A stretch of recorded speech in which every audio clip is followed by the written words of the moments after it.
হিন্দু, বৌদ্ধ এবং জৈন ধর্মে নাগপঞ্চমীর বিশেষ গুরুত্ব আছে। এই দিন নাগ দেবতাকে জল, দুধ ইত্যাদি নিবেদন করলে এবং পূজার্চনা করলে, ব্রত পালন করলে একাধিক সমস্যা থেকে মুক্তি পাওয়া যায়। নাগপঞ্চমীর ব্রত করলে রাহুকেতুর দশা নিবারিত হয়, সর্পভয় নাশ হয় এবং সংসারের সার্বিক মঙ্গল সাধন হয়ে থাকে।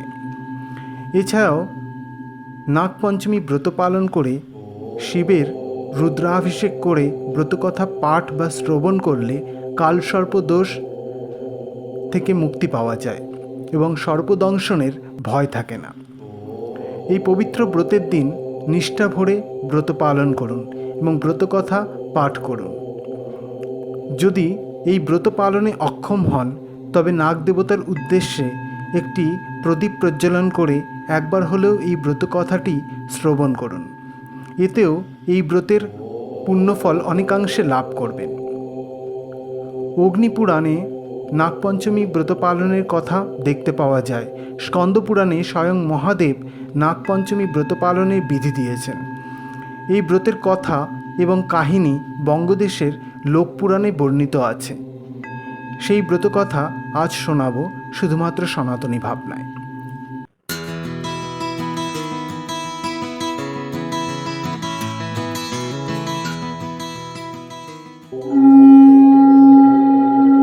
অথ নাগপঞ্চমী ব্রতকথা।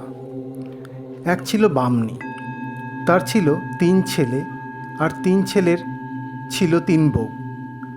বামনী ভারী কিপটে, বৌমাদের ভালো মন্দ রেঁধে বেড়ে তেমন খেতে রেতে দেন না। তাই নিয়ে 3 বউয়ের আফসোসের শেষ ছিল না। তখন শ্রাবণ মাস, রিমঝিম করে বৃষ্টি পড়ছে। বৃষ্টি কিছুতেই থামছে না।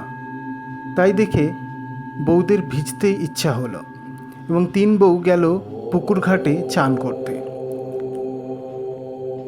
বৃষ্টিতে ভিজে বেশ ঠান্ডা লাগছিল, তাই চান করতে করতে বড় বউ বলল, আহারে, এমন বাদলা দিনে বাপের ঘরে থাকলে মনের মতো করে খিচুড়ি রেঁধে কেমন গরম গরম বেড়ে খেতাম। তারপর দুঃখ করে দীর্ঘশ্বাস ফেলে বলল, এখানে তো আর স্বাদ মিটিয়ে খাবার জো নেই। মেজ বউ বলল, আমি তো বাপের বাড়িতে থাকলে গাওয়া ঘি দিয়ে গরম গরম লুচি ভেজে খেতাম, কিন্তু যদির কথা নদীতে, স্বাদ করে দুঃখই সার। বাপের বাড়ির কথা উঠতেই ছোট বউ লুকিয়ে চোখের জল ফেলল। তার বাপের বাড়ির কেউ নেই, বাপ নেই, মা নেই, কেউ নেই। 2 ভাই ছিল, কবছর আগে সাপের কামড়ে মারা গিয়েছে।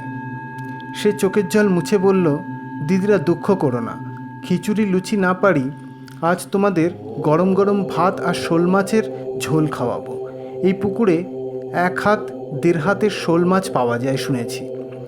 এমনি এমনি ধরে নিয়ে গেলে শাশুড়ি ঠাকুরন রাত্রে দিতে আপত্তি করবেন না। কথা শেষ না হতে হতেই 2খানা শোল জলের ওপর হুস হুস করে ভেসে উঠল। অমনি ছোট বউ তাদের ঝটপটিয়ে ধরে ফেলল। তাই দেখে আশ মিটিয়ে খাবার আশায় বড় মেজর মুখে হাসি ফুটল।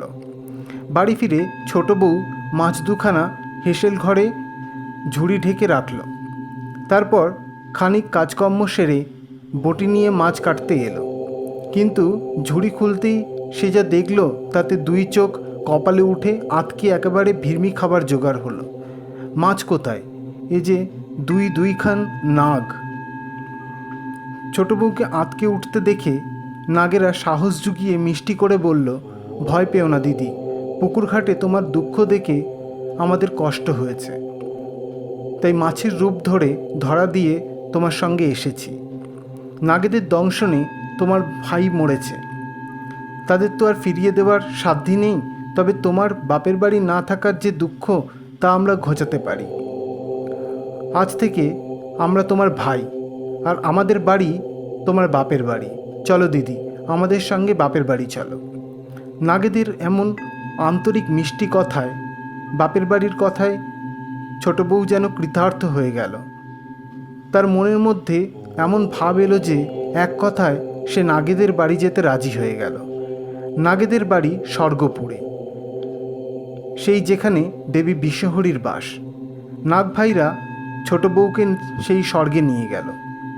সেখানে মা মনসাকে চোখের সামনে দেখতে পেয়ে ছোট বউয়ের আহ্লাদের আর সীমা রইল না। গলায় কাপড় দিয়ে সে মা মনসাকে গড় করল। মা তার ভক্তিতে তুষ্ট হয়ে বললেন, বাছা তুমি এসেছ, এতে আমি খুব খুশি হয়েছি, যতদিন ইচ্ছে হয় এখানে থেকো। ভাইদের পেয়ে, মনসা মাকে পেয়ে ছোট বউয়ের আনন্দের সীমা রইল না। মা নিজের হাতে রেঁধে বেঁধে নাক সন্তানদের খাওয়ান, ছোট বউকে খেতে দেন, নিজে খান, এমনি সুখে দিন যায়। একদিন মা মনসা ছোট বউকে ডেকে বললেন, মর্তে পূজা নিতে যাচ্ছি মা, ভাইদের খেতে দিও, নিজে খেও কেমন? ছোট বউ ঘাড় নেড়ে বলল, আচ্ছা। মা মনসা চলে গেলেন। খানিক পরে নাগ ভাইদের দুধ খাবার সময় এলো। পাত্রে বেশ খানিকটা ঠান্ডা দুধ ছিল। ছোট বউ ভাবল, গরম গরম দুধ খেতেই বেশি ভালো লাগে, তাই এটুকু গরম করেই ভাইদের খেতে দিই। দুধ গরম হলো, কিন্তু নাগেদের সেটা দিতে না দিতেই মহা বিপদ ঘটে গেল। গরম দুধ খেতে গিয়ে নাগেদের কার জিভ পুড়ে গেল, কার ঠোঁট পুড়ে গেল, কার মুখ পুড়ে গেল, কেলেঙ্কারির এক শেষ হলো। আর তাতেই ছোট বউয়ের ওপর সব নাগ ভাইরা ভয়ানক রেগে গেলেন। রাগে হিস হিস করে শব্দ করতে লাগলেন তারা, এবং তারা ছোট বউকে কামড়ে একেবারে মেরে ফেলল। মা মনসা পুজো নিয়ে ফিরে এসে ছোট বউকে মরে থাকতে দেখে হায় হায় করে উঠল। তারপর নাগেদের জিজ্ঞেস করে আসল ঘটনা সব জানতে পারলেন। সব শুনে স্মিত হেসে মনসা বললেন, বাছারা তোমরা স্বভাব দোষে রাগ করেছ, সব দিক থেকে ভেবে দেখলে তোমরা রাগ করতে পারতে না। দুধ খেয়ে যাতে তোমরা স্বাদ পাও তার জন্যই তো তোমাদের বোন গরম দুধ দিয়েছিল। ওতে তো তোমাদের প্রতি বোনের ভালোবাসাই আমি দেখতে পাচ্ছি, অথচ তোমরা দেখতে পেলে না। স্বভাবের দোষে, ক্রোধে তোমরা তাকে মেরে ফেললে। স্বভাবের ক্রোধ যদি বশে না থাকে তাহলে অপরিণাম দর্শিতা আসে, অপরিণাম দর্শিতা থেকেই সংসারে অনর্থ ঘটে। মনসার সস্নেহ মৃদু ভর্ৎসনায় নাগেরা নিজেদের ভুল বুঝতে পারল। ভুল বুঝতে পেরে তাদের দারুণ অনুশোচনা হতে লাগলো। মায়ের পায়ে পড়ে তখন তারা ছোট বউকে বাঁচিয়ে দেওয়ার জন্য কাকুতি মিনতি শুরু করলো। তাদের এই ভাবান্তরে দেবী খুশি হলেন, ছোট বউকেও বাঁচিয়ে দিলেন, তাকে অপার কৃপায় ধন্য করলেন। দেবীর কৃপায় ছোট বউয়ের সোনার সংসার হলো। কোল ভরে ছেলে এলো। নাগ ভাইদের সঙ্গে আর কোনোদিন ভুল বোঝাবুঝি হলো না। ছোট বউ যেদিন নতুন জীবন পেল, দেবীর পূর্ণ কৃপা পেল, সেই দিনটা ছিল শ্রাবণের পঞ্চমী তিথি। সেই কৃপার কথা মাথায় রেখে মর্তে ফিরে ছোট বউ এই দিনটিতেই দেবী এবং নাগ ভাইদের বন্দনা করতে নাগ পঞ্চমী ব্রত শুরু করলো। তার কাছ থেকে ব্রতের কথা এবং দেবীর মাহাত্ম্য কথা শুনে ধীরে ধীরে ব্রতটি একসময় ঘরে ঘরে ছড়িয়ে পড়ল। অথ নাগ পঞ্চমী ব্রতকথা সমাপ্ত।